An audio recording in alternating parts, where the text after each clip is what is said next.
1차 방정식의 활용. 안녕하세요. 이번 시간에 함께 살펴볼 내용은요, 연속하는 수에 대한 문제인데요. 먼저 문제부터 보여드릴게요. 연속하는 세 자연수가 있습니다. 세 자연수의 합이 30일 때 가장 큰 수는 이라고 했는데요. 사실 이거는요, 푸는 방법을 배우지 않더라도 하나하나 막 때려 맞춰가지고 문제를 해결할 수는 있는데 항상 이렇게 간단한 문제만 나오는 건 아니잖아요. 이렇게 연속하는 어떤 수에 관한 문제가 나왔을 때 우리가 어떻게 문제를 해결해야 할까에 대한 내용을 알려드리려고 하는데요. 먼저 요 연속이라는 말은요, 사실 수학에 있어서 굉장히 중요한 용어입니다. 나중에 우리 친구들이 고등학교 올라가가지고서 함수를 조금 더 깊이 있게 공부를 한다면 함수의 그래프에서, 함수식에서 요 연속이라는 개념은 굉장히 중요한데요. 그런데 사실 그렇게 중요한 요 연속이라는 개념이 사실은 우리가 일상생활에서 사용하는 연속이라는 말이랑 크게 다르지 않습니다. 연속이라는 말은요, 말 그대로 끊어지지 않고 쭉 이어지는 게 바로 연속이지요. 그렇다면 내 연속하는 세 자연수는요, 자연수 1, 2, 3, 4, 5, 6, 7, 8, 9, 10 도로록 가는데 여기에서 그냥 요렇게 세 개를 뚝 자른 요거 나란히 있는 요 세 자연수를 바로 연속하는 세 자연수라고 합니다. 예를 들어서 9, 10, 11 요런 애들이 바로 연속하는 세 자연수가 되는데요. 얘네들을 잘 살펴보면은 규칙이 있죠? 어떤 규칙?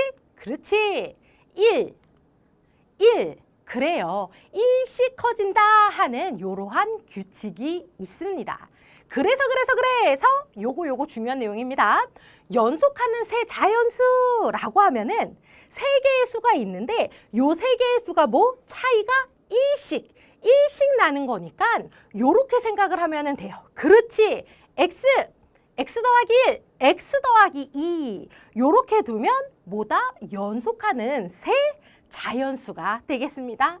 자, 그런데 문제를 보면은요, 조건이 하나 더 있죠? 네, 바로 세 자연수의 합이 30이다 라고 했어요. 그러니까 말 그대로 연속하는 세 자연수가 요렇게 되는데 이거 세 개를 더한 게 30이라는 거니까 얘네 셋을 더한 것이 30 이렇게 쓰면 끝! 방정식 다 만들어진 겁니다. 방정식 만들어졌으니까요, 이제 계산을 하면 되겠죠? 자, 그래서 얘를 계산을 하면은요, 요렇게 3x 더하기 3은 30이 되어서 3x는 27, 그래서 x는 9 요렇게 나왔는데요. 자, x는 9인데 우리는요, 지금 연속한 세 자연수에 대한 문제였습니다. 따라서 세 자연수는 뭐? x 더하기 1, x 더하기 2인데 x가 얼마? 9라고 했잖아요. 그러니까 얘가 9. 그러면은 얘는 그렇지. 10. 얘는 뭐? 그렇지. 11 요렇게 되는 거고요. 얘가 바로 가장 큰 수죠. 이게 바로 문제였었어요. 이러한 조건일 때 가장 큰 수는 무엇이냐? 가장 큰 수는 얼마다? 11이다 라는 건데요. 자, 요 내용을 기억해 두세요. 그냥 방정식을 풀 때는요, 방정식 풀어갖고 x값이 그냥 답이었는데 요렇게 문장으로 말로 나온 문제에서는요, 방정식을 세워서 방정식을 풀었다라고 해서 여기에서 찾은 요 x값이 그대로 답이 되는 게 아닙니다. x값이 곧바로 답이 되는 게 아니고요. 여기에서 찾은 요 x값을 가지고서 다시 문제로 돌아가서 문제에서 원하는 조건대로 답을 써주어야 해요. 문제에서 원하는 조건은 가장 큰 수가 무엇이냐?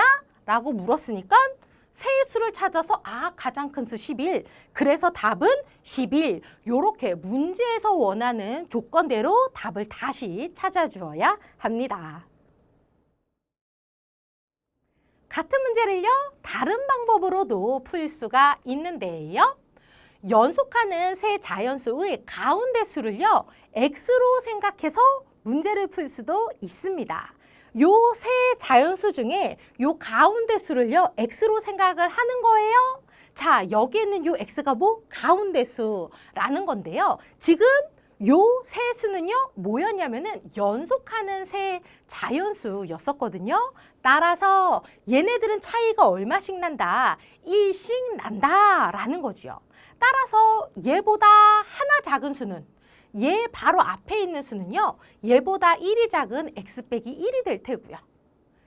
이 세 수 중에서 가장 큰 수는 얘보다 1이 더 큰 x 더하기 1, 요렇게 되겠지요. 따라서 연속하는 세 자연수를요, 요렇게 두고 문제를 풀어도 되는데요. 문제가 뭐였냐면은 세 자연수의 합이 30이다 라는 거죠.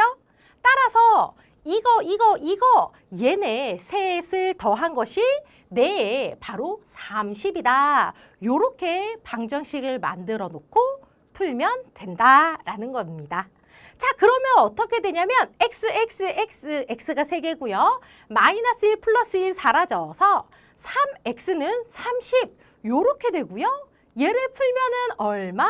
네, x는 10 요렇게 되는데 문제가 뭐였냐면요. 네, 바로 가장 큰 수를 구하는 게 문제였었죠. 자, 그런데 우리는요, 연속하는 세 수를 요렇게 뒀잖아요. 이때 x가 12니까 얘가 바로 10이고요. 얘는 그렇지. 10에서 1을 뺀 9, 얘는 10에서 하나를 더한 11, 요렇게 됩니다. 자, 그렇다면은 어때요? 네, 세 수 중에서 가운데 수를 x로 둔 거니까 세 수는 요렇게 되고요. 이때 가장 큰 수는 누구? 바로 11이 가장 큰 수가 되겠죠. 따라서 다른 방법으로 풀어도 정답은 얼마다? 똑같이 11이다. 요렇게 찾으면 됩니다. 하지만 먼저 풀었을 때는요, 방정식의 모양이 요 모양이 아니었어요. 앞에서는요, 얘를 x로 두고 x 더하기 1, x 더하기 2 요렇게 풀었고, 얘는요, 가운데 수를 x로 두고 풀었습니다. 다양한 방법으로 문제를 풀 수 있지만 결국은 조건에 맞춰서 답을 다시 찾는다면은 그래요. 똑같이 11이라는 결과를 얻을 수 있을 거예요. 방정식 이러한 활용에 대한 문제는요. x값을 찾고 나서 조건에 맞게 답을 다시 한번 찾아줘야 한다는 거 꼭 기억하시고요. 이 내용 기억하면서 밑에 있는 개념 익히기 문제 지금 바로 풀어보세요.